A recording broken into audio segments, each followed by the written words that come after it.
Dumont. Cube Radio. Cube Radio. En direct à LCN. Mario et Paul sont avec nous et on commence notre discussion avec un mystère aujourd'hui parce qu'il s'en passe des choses au-dessus de nos têtes. Un ballon n'attend pas l'autre et on ne parle pas du Super Bowl. Et le dernier, au-dessus du lac Huron, là, qui a été abattu lui aussi. Alors, mais soyons rassurés, Paul, la Maison-Blanche vient de confirmer là, que les extraterrestres n'ont rien à voir là-dedans. On se sent un peu mieux. Oui, parce que Sophie, il ne faut pas parler de Super Bowl. Là. Mario, je le devine, se remet difficilement de la défaite de ses Eagles. C'est vrai. Mais je ne sais pas pour vous, mais il y a quelque chose de rassurant. Là. On a eu la confirmation que ce n'est pas une horde d'extraterrestres, d'envahisseurs là, qui est en train de déferler chez nous. Je ne sais pas pour vous, mais en tout cas. Mais plus sérieusement, il y a des questions qui sont importantes et qui sont un peu inquiétantes. Je m'explique. Qui, quoi et pourquoi?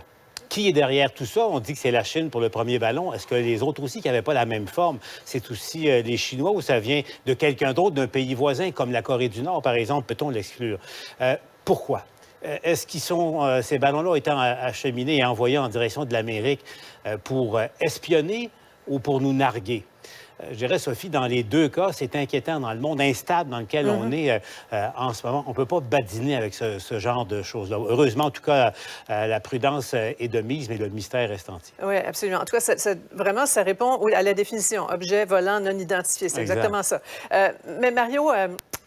on entendait quelques hypothèses là, cet après-midi. Est-ce qu'on peut croire qu'ils ont toujours été là, qu'il y en a toujours eu de ce type-là, mais que, mettons, les cherche plus activement? Notre regard a changé. Là? C'est certainement quelque chose qu'il faut regarder, là. Parce que Paul pose des questions. On pourrait ajouter la question combien? Combien il y en a? Combien il y en a eu? Ouais. Parce qu'on nous dit du côté de NORAD qu'on cherchait généralement des objets plus gros qui ont une vitesse. Alors là, ce sont des objets relativement petits, assez stationnaires, sinon transportés par le vent. Alors ça se peut qu'ils n'ont jamais été détectés. Puis là, au moment où on commence à se rendre compte qu'on est peut-être espionné par des ballons ou des petits ballons, que là, on a changé le genre de paramètres de recherche et que tout à coup, comme on dit, on n'en trouvait pas parce qu'on n'en cherchait pas. On en cherche, on en trouve. Et si c'est le cas, il y en a eu combien? Parce qu'il y a cette histoire d'un pilote d'American Airlines qui en aurait vu un au-dessus du Nouveau-Brunswick l'été passé. Ouais. Est-ce que ça a été rapporté aux autorités, sûrement, canadiennes? Comment ça a été traité? Comment ça a été vu, etc.? Donc, il y a quand même... je trouve qu'il y a des questionnements sur les ballons. Puis il y en a encore plus pour le Canada, là, parce qu'il semble que nos avions, ça prend des avions américains pour les abattre. Nos avions n'ont pas l'air... M. Trudeau dit c'est pas grave, l'important c'est le résultat. Mais quand même, ça soulève... En tout cas, moi, quand c'est au-dessus du territoire canadien, ça me soulève des questions. Oui, absolument. En tout cas, on a très hâte d'avoir les analyses. Parlons du Bloc québécois et de leur message sur le Québec, là, au bout du chemin Roxham, là, qui n'est pas un tout inclus. Publicité qui a fait beaucoup réagir, Paul.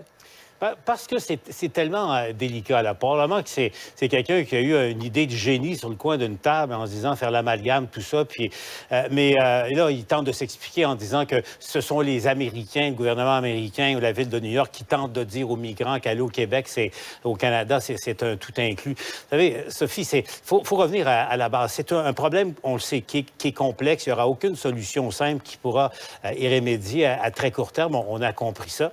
Mais en même temps, il ne faut jamais oublier que ce sont des êtres humains, que ce sont des gens qui souffrent beaucoup. Jules Richer nous apprenait aujourd'hui, par exemple, bien sûr les Haïtiens, mais aussi les Kurdes, les Kurdes qui subissent l'oppression de la Turquie en ce moment, du régime actuel en Turquie, qui ont aidé les militaires canadiens au moment de la guerre contre l'État islamique, là, qui a une filière qui se développe.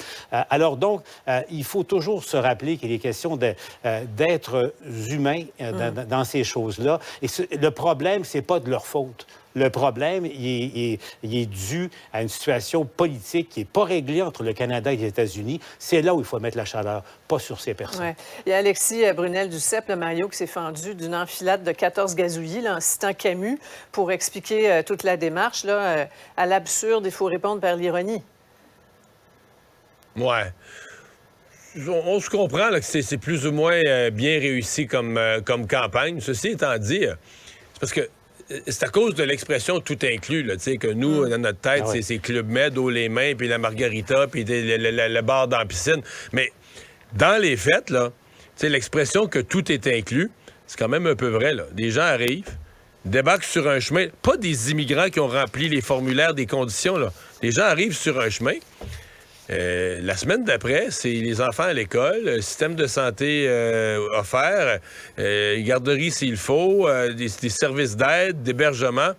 Je veux dire, les gens sont quand même extrêmement bien accueillis au Québec. Donc, c'est pas un tout inclus au sens d'un hôtel, là, comme on les a dans le Sud, donc on les connaît. Mais quand même pas mal tout qui est inclus pour des gens qui débarquent. Et c'est pour ça que, compte tenu de la pression que ça représente pour les contribuables, il y a un vrai enjeu à rétablir cette pression-là à grandeur du Canada et pas tous les diriger vers le Québec. Oui.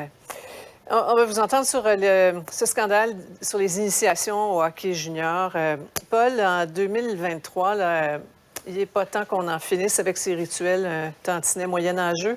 Ce que Martin Leclerc de Radio-Canada a révélé aujourd'hui, c'est l'aboutissement d'une cause, demande de recours collectif par d'anciens joueurs juniors. J'ai vérifié, moi, ce qu'on me dit, la Ligue, en tout cas ici au Québec, le hockey junior majeur du Québec, a un cadre extrêmement rigoureux, tolérance zéro, il n'y a pas de cas.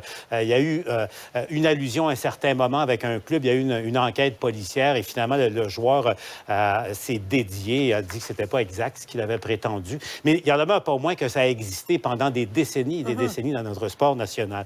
Et Martin Leclerc en parle. Rick Westhead, qui est un journaliste de TSN, suit cette affaire-là depuis plus de 2 ans maintenant et les révélations contenues. Et c'est horrible. Ouais.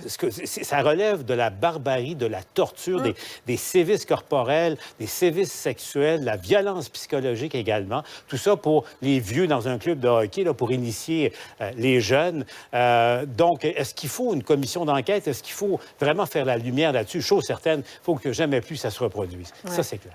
On en parle à des gens autour là, qui connaissent le sport, le hockey junior, des enfants qui ont joué, qui ont fait partie d'équipes. Chacun a une histoire en plus. Là. On dirait que c'est pas une surprise pour personne. Et il y a des jeunes qui sont restés, Mario, avec des séquelles importantes. Là. Je lisais notamment un cas d'un garçon qui est resté claustrophobe. Oui. Mais ce qui est difficile pour moi, c'est de savoir est-ce qu'on parle de quelque chose qui est passé révolu ou est-ce que ça se produit encore? Ça, c'est pas clair dans mon esprit. Mais moi, je connais là, des gens de ma génération qui ont vécu ça, qui ont fait du sport d'un certain niveau, qui ont fini peut-être pas aussi pire que les descriptifs là, de barbarie et de torture, mais qui ont vécu ce genre d'initiation-là. Aujourd'hui, ils regardent ça comme adultes.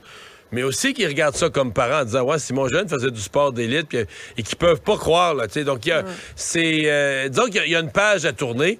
Et bon, c'est pas le seul sport où il y a des initiations, mais disons que c'est comme si cette fameuse culture du hockey, là, il y a un petit quelque chose de ce côté-là à regarder comme il faut. Et il y a eu ça au football aussi. Rappelons-nous l'équipe de football de l'Université McGill, où des choses comparables s'étaient produites à l'époque. Effectivement, dans plusieurs sports. Merci beaucoup à vous deux. Merci, à demain, Mario. Au revoir. C'est ce qui complète l'émission du jour.